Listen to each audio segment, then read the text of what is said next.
could be that नमस्ते साथीहरू, beautiful आज म idea. यहाँहरूलाई एउटा छोटो कविता सुनाउन चाहन्छु। कविताको शीर्षक छ बुद्ध बनाइदेऊ। मेरो प्यारो तारा जुन बनिदेऊ, मेरो प्यारो सारा संगीत बनिदेऊ। फूल तिमी बनेर सुवास छरिदेऊ, जुन तिमी बनेर मार्ग देखाइदेऊ।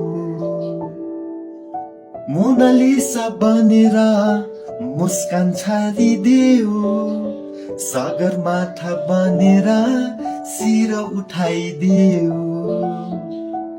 निर्माणकर्ता बनेर राष्ट्र बनाइदेऊ, सारा नेपाली जनतालाई बुद्ध बनाइदेऊ। मेरो प्यारो तारा जुन बनिदेऊ, मेरो प्यारो सारा संगीत बनिदेऊ। धन्यवाद।